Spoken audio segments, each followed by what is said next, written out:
লাল কমলের কথা শেষ হতেই সে পাথরে পরিণত হয়। তখন ওই জলাশয় থেকে এক জলপরি মাথা তুলে ফুপিয়ে ফুপিয়ে কাঁদতে থাকে। কলিকাপুর রাজ্যে রাজা সূর্য প্রতাপের বাগানে এক অতি আশ্চর্য জাদুর আপেল গাছ ছিল। যখন এই গাছের আপেল পাকতো তখন আপেলগুলো পেকে সোনার হয়ে যেত। আর রাজা সোনার আপেল পাহারার জন্য খুব কড়া ব্যবস্থা করেছিল, যাতে না কেউ চুরি করে নিয়ে যেতে পারে। কিন্তু প্রতিদিনের মতোই পাহারাদার সকালে যখন সোনার আপেল গুনছিল, তখন সে দেখে যে গাছ থেকে একটি আপেল উধাও। শোনো পুত্ররা, আমাদের জাদুর আপেল গাছের আপেল পেকে সোনার হয়ে গেছে।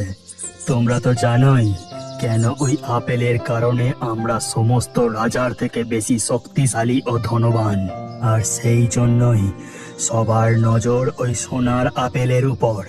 এবার থেকে তোমরা দুই ভাই সোনার আপেল রক্ষার দায়িত্বভার নেবে, কেমন?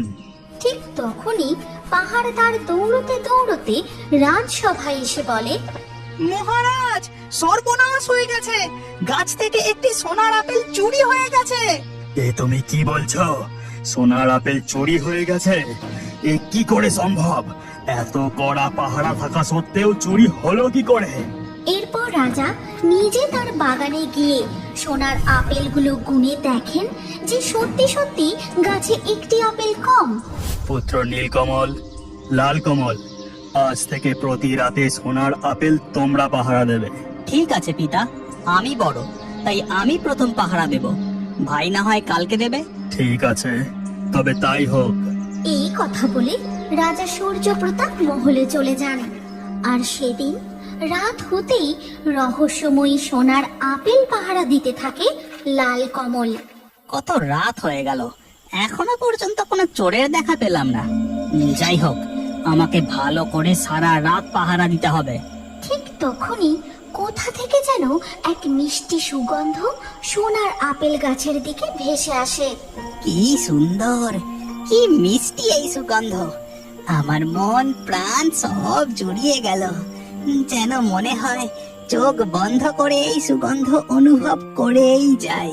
লাল কমল ওই মিষ্টি সুগন্ধে মোহিত হয়ে গাছতলায় ঘুমিয়ে পড়ে।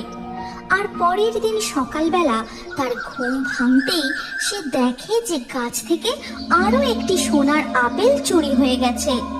এই খবর পেয়ে রাজা ও নীলকমল সেখানে আসে। আপেল চুরির দুশ্চিন্তায় আমার ঘুম চলে গেছে। ওই চোরকে যে কোনো উপায়ে ধরতেই হবে।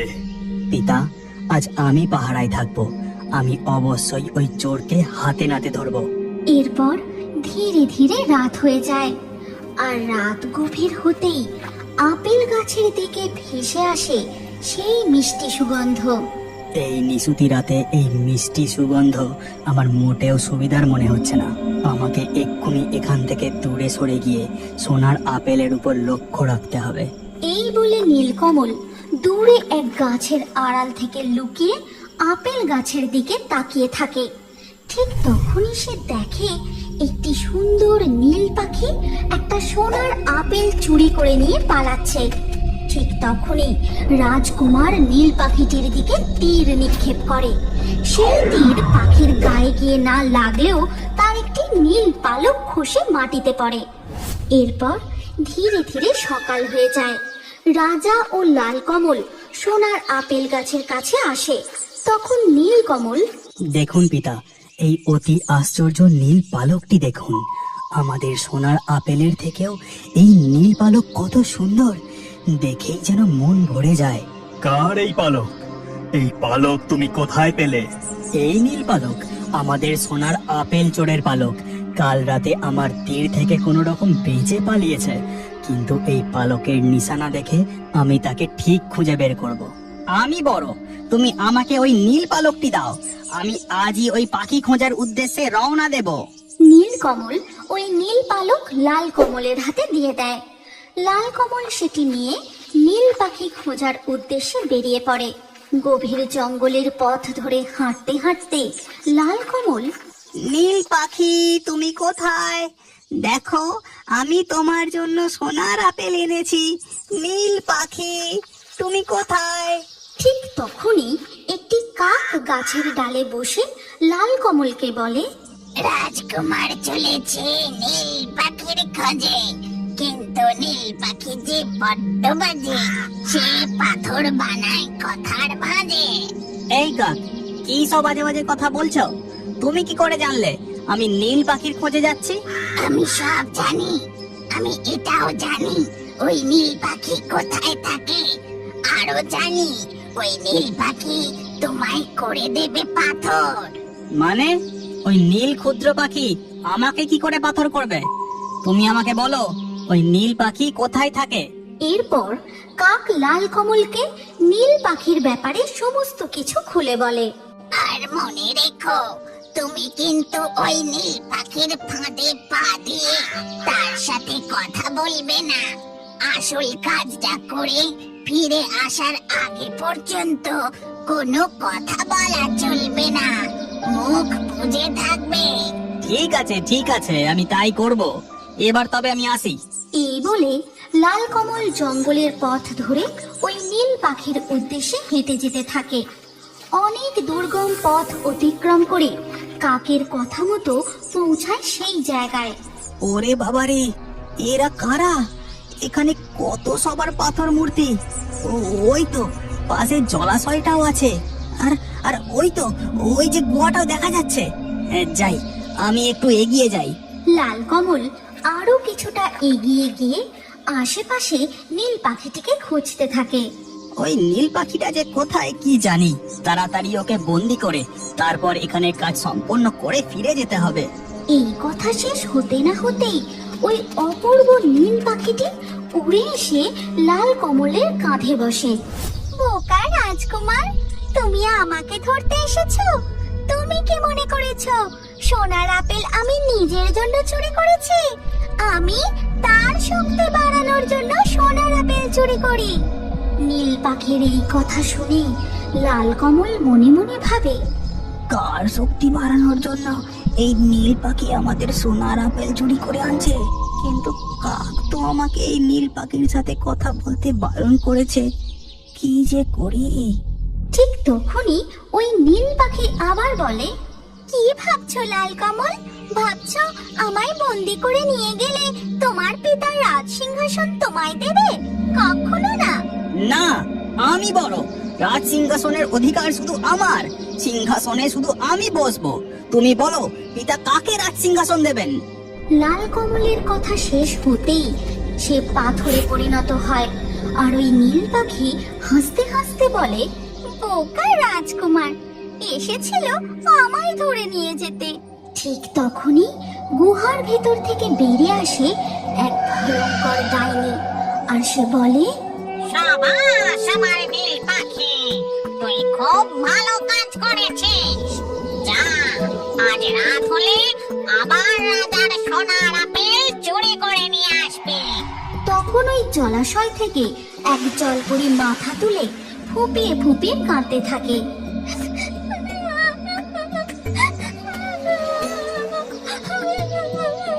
তুই শুধু কাঁদতেই থাকবি, এখান থেকে তোর মুক্তি হবে না, তোকে কেউ রক্ষা করতে পারবে না। ঠিক তখনই দেখা যায় কি যেন কালো চাদর মুড়ি দিয়ে ডাইনির কাছে আসে। আর ডাইনি ভয় ভয় তাকে দুটো সোনার আপেল দিয়ে দেয়। আর ওদিকে কপিলাপুর রাজ্যে রাজা সূর্যপ্রতাপ। এক সপ্তাহ কেটে গেল, আমার লাল কমল যে এখনো ফিরলো না। আর এদিকে দিনের পর দিন আমার সোনার আপেল চুরি হয়েই চলেছে। কি যে করি, আমার এই দুশ্চিন্তা কিভাবে কমবে কি জানি। পিতা, আপনি দুশ্চিন্তা করবেন না। আমি ঠিক আমাদের সোনার আপেল চোর ওই নীল পাখিকে বন্দি করবই, আর দাদা লাল কমলকেও ফিরিয়ে নিয়ে আসবো। আপনাকে কথা দিলাম। এই কথা বলে নীলকমল ওই নীল পাখির উদ্দেশ্যে রওনা দেয়। জঙ্গলের পথ ধরে সে হেঁটে যেতে থাকে। ঠিক সেই সময় পিছন দিক থেকে সে শুনতে পায়, রাজগড়ের উঁচু পাহাড়ে যে ঝর্ণার জল বয়ে যাচ্ছে, ঠিক তার পাশ থেকে শুরু হয়েছে ঘন জঙ্গল। সেই জঙ্গলের মধ্যে একটি ছোট্ট লাল পরী উড়ে উড়ে ঘুরে বেড়াচ্ছিল। কি সুন্দর এই জঙ্গল, কত গাছগাছালি, কত ফুল, রসালো মিষ্টি ফল, কত পাখি ডাকছে চারিদিকে, কেমন সুন্দর প্রজাপতি রয়েছে, চারিদিকটা কি চমৎকার লাগছে। ঠিক সেই সময় ঘন জঙ্গলের এক গুহায় আগুনের সামনে বসে এক ডাইনি ধ্যান করছিল। কিন্তু হঠাৎ তার ধ্যান ভেঙে গিয়ে আমি যেন কেমন একটা মিষ্টি গন্ধ পাচ্ছি, কিন্তু এই গন্ধ তো কোনো ফুল বা পাকা ফলের নয়। তবে এমন সুগন্ধ কিসের হতে পারে? এই কথা ভেবে ডাইনি সেই সুগন্ধের উৎস অনুসন্ধান করার জন্য গুহা থেকে বেরিয়ে এদিকে ওদিকে দেখতে থাকে। আর তখনই তার চোখে পড়ে সেই ছোট্ট লাল পরী। ও যে দেখি একটা ছোট্ট লাল পরী, ওকে একবার ধরতে পারলে ওর ডানা কেটে আমার যজ্ঞের আগুনে আহুতি দিয়ে রক্ত চুষে খেলে আমি ইচ্ছাধারী ভূত পরী হয়ে যাব। এই কথা বলে সেই ডাইনি ছোট্ট লাল পরীর পিছু নেয়। তারপর লাল পরীর কাছাকাছি এসে ডাইনি এক বৃদ্ধার ছদ্মবেশ ধারণ করে। আহ, আহ, কি কষ্ট। আর এই কথাগুলো ছোট্ট লাল পরীর কানে গিয়ে পৌঁছায়। তখন সে ওই বৃদ্ধার সামনে এসে দাঁড়ায়। তোমার কি হয়েছে? খুব কষ্ট হচ্ছে বুঝি? খুব কষ্ট হচ্ছে। কাঠ কুড়োতে এসে আমার কি অবস্থা হলো। তুমি চিন্তা করো না, আমার এই হাতটা ধরে উঠে দাঁড়াও, তারপর বলো তোমার আর কি লাগবে। তখন সেই বৃদ্ধা ডাইনি ছোট্ট লাল পরীর ডানাটা চেপে ধরে আর হাসতে হাসতে নিজের আসল রূপ ধারণ করে। লাগবে লাগবে, তোর এই টানা জোড়া লাগবে, আর লাগবে তোর রক্ত, যেটা পান করলি আমি ইচ্ছাধারী ভূত পরী হয়ে যাব। তুমি একটা ডাইনি, ছেড়ে দাও আমায়, আমি তো তোমার কোনো ক্ষতি করিনি, ছেড়ে দাও। এই কথা বলে ছোট্ট লাল পরী খুব কাঁদতে থাকে। আর সেই সময় জঙ্গলের উপর দিয়ে উড়ে যাচ্ছিল প্রকৃতি দেবী। সে ছোট্ট লাল পরীর কান্না শুনে তাড়াতাড়ি সেখানে আসে। ততক্ষণে ডাইনি ছোট্ট লাল পরীর ডানা দুটো কেটে নিয়েছে আর তাকে কামড় বসাতে যাবে। ঠিক সেই সময় স্তব্ধ হও ডাইনি, ওকে ছেড়ে দাও, নইলে আজই আমার হাতে তোমার মৃত্যু নিশ্চিত। প্রকৃতি দেবী, আপনি এখানে? ওহো, আমার কাজে ব্যাঘাত ঘটালেন আপনি, কিন্তু আমি ছাড়বো না। ওই পরীর রক্ত চুষে আমি খাবই। এই কথা বলে সেই ডাইনি ছোট্ট লাল পরীর ডানা দুটি নিয়ে সেখান থেকে অদৃশ্য হয়ে যায়।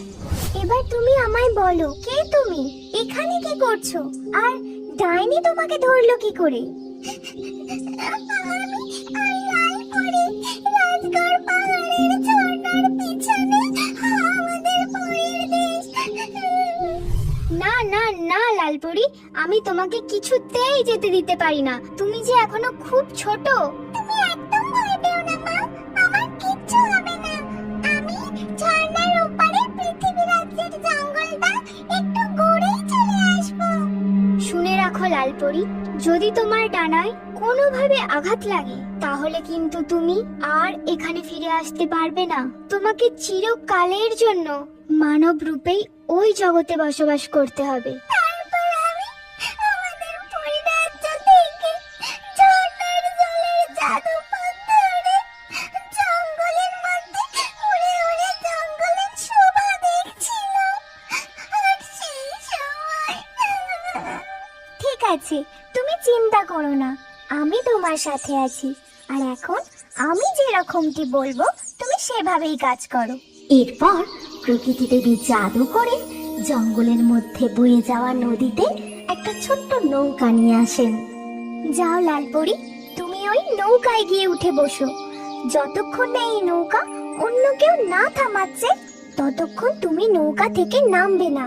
আর শোনো, যদি কেউ তোমার নাম জিজ্ঞাসা করে তুমি বলবে তোমার নাম রেশমি। তারপর প্রকৃতি দেবীর কথা মতো লালপুরি সেই নৌকায় উঠে বসে পড়ে, আর নৌকাটি তৎক্ষণাৎ এগোতে শুরু করে। নৌকো ভাসতে ভাসতে অনেক দূর এগিয়ে যেতে থাকে। তখন ও মা, ও কি গো, এমন একটা সুন্দর ছোট্ট ফুটফুটে একলা মেয়ে এই নৌকায় ঘুমন্ত অবস্থায় ভেসে চলেছে। তখন সেই বৃদ্ধ মাঝি তাড়াতাড়ি তার কাছে নৌকো নিয়ে গিয়ে, ও মেয়ে, ওঠো গো, এমন একলা একলা নৌকা চড়ে কোথায় যাচ্ছো? আমি রেশমি, আমি এটা কোথায় এসেছি? উফ, আমার যে খুব জল তেষ্টা পেয়েছে, আমাকে একটু জল খাওয়াবে? এই মাঝ নদীতে জল কোথায় পাই মা? তুমি এসো আমার সঙ্গে, আমার ঘরে এসো। তোমার কোনো ভয় নেই গো, সেখানে গিয়ে দেখবে একটা ঠাকুমা আছে। এরপর রেশমি সেই বুড়ো মাঝির সাথে তার বাড়ি চলে যায়।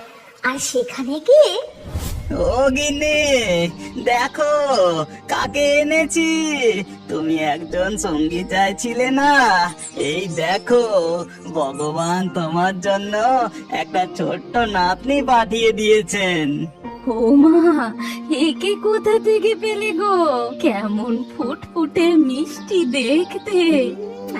কি নাম তোমার?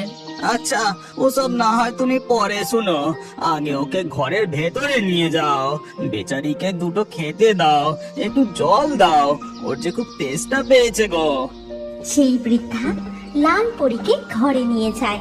তারপর একটা থালায় করে একটু ভাত, নুন আর কাঁচা লঙ্কা খেতে দেয়। ঘরে এইটুকুই ছিল মা। মানুষটার বয়স হয়েছে তো, বেশিক্ষণ মাছ ধরতে পারে না। যা জোটে তাই বাজারে বিক্রি করে দুটি চাল নিয়ে আসে। তুমি কিচ্ছু চিন্তা করো না ঠাকুমা, আমি এই খাবারই খাবো, আমার কোনো অসুবিধা হবে না। হ্যাঁ রে রেশমি, তোর বাবা মা আত্মীয় স্বজন কোথায় থাকে? তোর বাড়ি কোথায়? সে কথা আমায় জিজ্ঞাসা করো না ঠাকুমা, এক ভয়ানক বিপদে পড়ে আমি সব হারিয়েছি, সব হারিয়েছি। জানি না আমার কবে ফিরে পাবো সব কিছু। এরপর থেকে রেশমি সেই বৃদ্ধ মাঝির বাড়িতেই থাকতে শুরু করে। দিন কাটতে থাকে। একদিন রেশমি, অনেকদিন পর চালে একটা লাউ হয়েছে, তুই একটু পেরে দিবি মা? তাহলে তোর দাদুকে একটু তরকারি করে দিতুম। আমি এক্ষুনি পেরে দিচ্ছি ঠাকুমা। এরপর ধীরে ধীরে রাত নেমে আসে।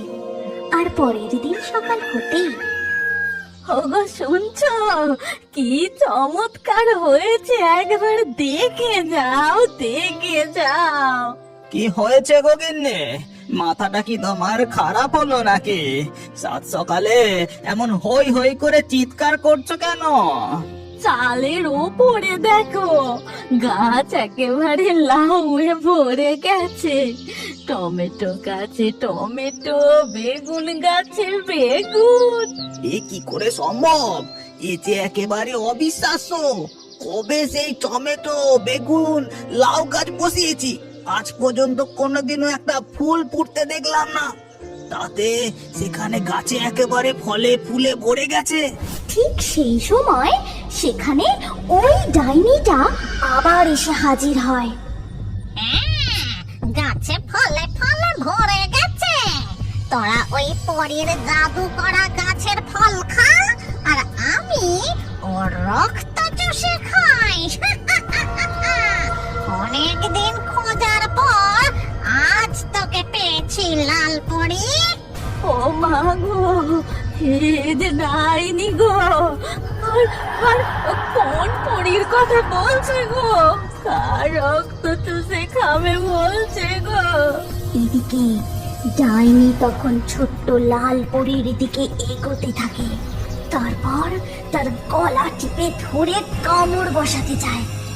ঠিক সেই সময় একটা বর্ষা এসে ডাইনির পিঠে গেঁথে যায়। দেখা যায় সেখানে প্রকৃতি দেবীর সাথে ছোট্ট লাল পরীর মা পরীও এসে উপস্থিত হয়েছেন। তুমি এসেছো? ওই দুষ্টু ডাইনি আমার ডানা দুটো কেটে নিয়েছে মা। ও আমার রক্ত চুষে খেতে চাইছিল। ডাইনি, তোকে আমি আগেও সাবধান করেছিলাম, কিন্তু তুই নিজের লোভ সংযত করতে পারলি না, তাই আমাকে বাধ্য হয়ে তোকে এই শাস্তি দিতেই হলো। আর কোনো ভয় নেই মা, এই তো আমি এসে গেছি। প্রকৃতি দেবী আমার ডানার অংশ থেকে তোমার ডানা তৈরি করে দেবেন, তারপরই আমরা আবার পরীর রাজ্যে ফিরে যাব।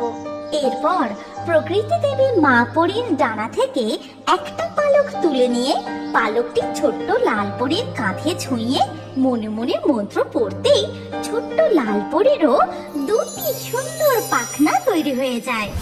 এবার তাহলে সত্যি সত্যি রেশমি মা আমাদের ছেড়ে পরি রাজ্যে চলে যাবে, আমরা আবার একলা হয়ে যাব। সেই কবে আমাদের দুই ছেলে শহরে গিয়ে তাদের সংসার করছে, আমাদের একবারের জন্য দেখতে আসে না। রেশমিকে পেয়ে আমরা সব দুঃখ ব্যথা ভুলে গিয়েছিলাম, কিন্তু এখন তোমরা দুঃখ করো না দাদু, আমি তোমাদের কাছে মাঝে মধ্যে এসে দেখা করে যাব, কথা দিলাম। এরপর প্রকৃতি দেবী সেখান থেকে অদৃশ্য হয়ে যান, আর লাল পরী তার মা পরীর সাথে সেখান থেকে উড়ে ঝর্ণার জাদু পথ ধরে আবারও পরী রাজ্যে ফিরে যায়।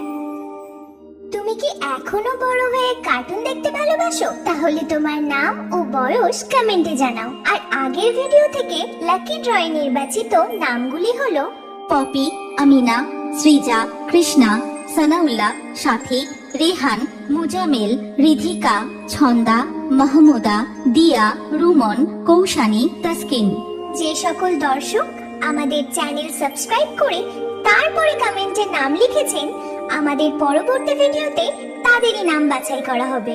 তাই রিও বার্ডস ইউটিউব চ্যানেল অবশ্যই সাবস্ক্রাইব করবেন এবং স্ক্রিনের উপরে আসা আমাদের পরবর্তী গল্পটিও দেখুন, তাতেও আপনার নাম থাকতে পারে। না থাকলে আবারও আপনার নাম পরবর্তী ভিডিওতে লিখে দিন। কি ভাবছেন?